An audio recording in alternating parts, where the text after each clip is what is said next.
할렐루야, 오늘도 좋은 날입니다. 로마서 7장 7절에서 14절 말씀 묵상입니다.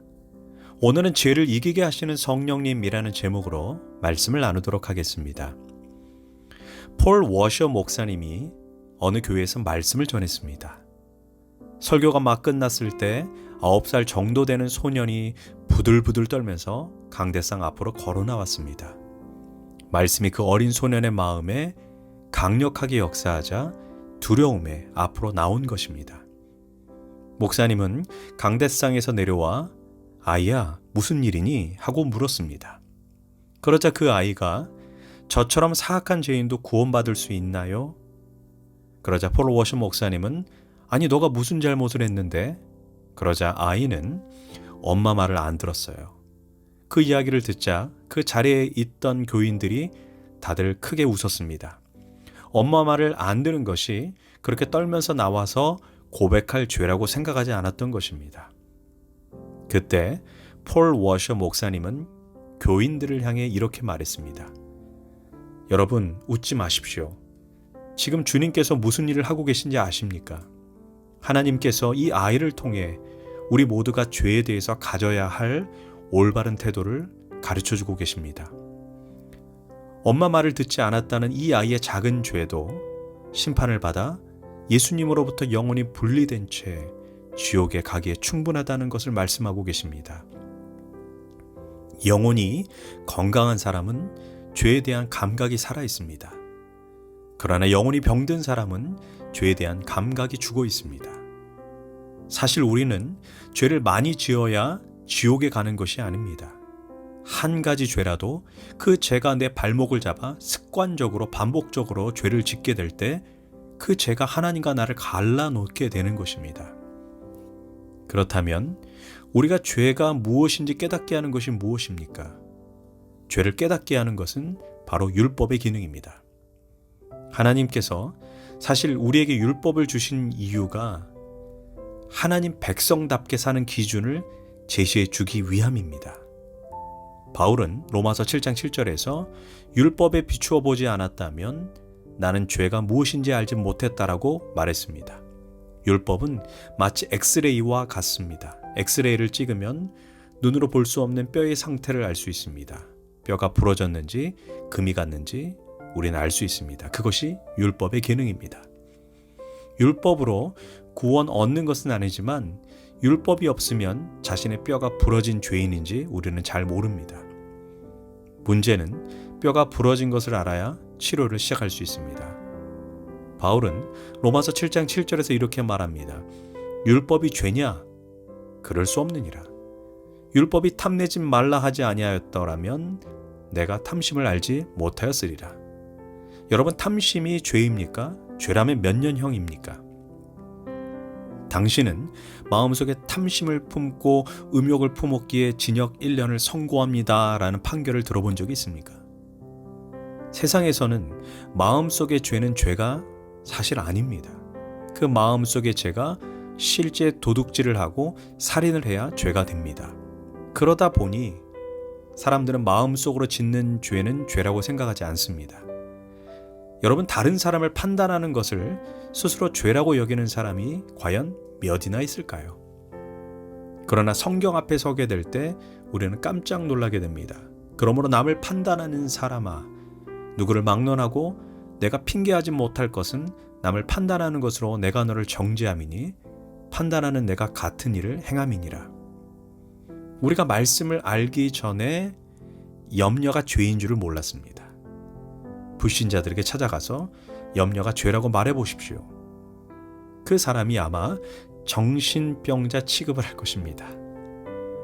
그러나 성경은 염려는 하나님을 불신하는 죄라고 말합니다. 오늘 있다가 내일 아궁이에 던져지는 들풀도 하나님이 이렇게 입히시거든 너희일까 보냐. 그러므로 염려하여 이르기를 무엇을 먹을까, 무엇을 마실까, 무엇을 입을까 하지 마라. 하늘아버지는 이 모든 것이 너에게 있어야 할 줄 아시느니라. 이처럼 율법의 기능은 말씀 앞에 우리를 세워 우리가 죄인임을 깨닫게 하는 것입니다. 그런데 바울은 이렇게 말합니다. 그러나 생명에 이르게 할 그 계명이 내게 대하여 도리어 사망에 이르게 하는 것이 되었도다. 이 말이 무슨 말입니까? 율법이 선한 것을 알고 율법의 지식도 있지만 문제는 우리 악한 본성입니다. 율법은 우리에게 거룩한 삶을 살라고 합니다. 그런데 죄악된 우리는 이상하게 반대로 추한 곳으로 달려갑니다.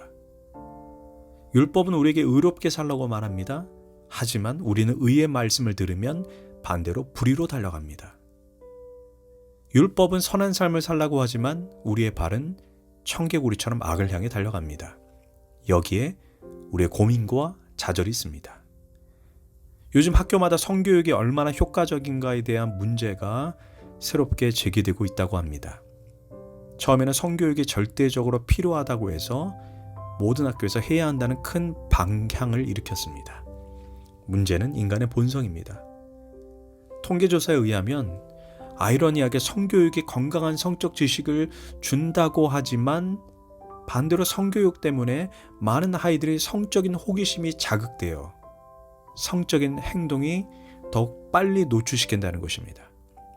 그래서 실제로 성교육을 받은 아이들이 성경험을 빨리 하고 임신도 많이 하고 미혼모도 나온다는 통계조사가 나왔습니다.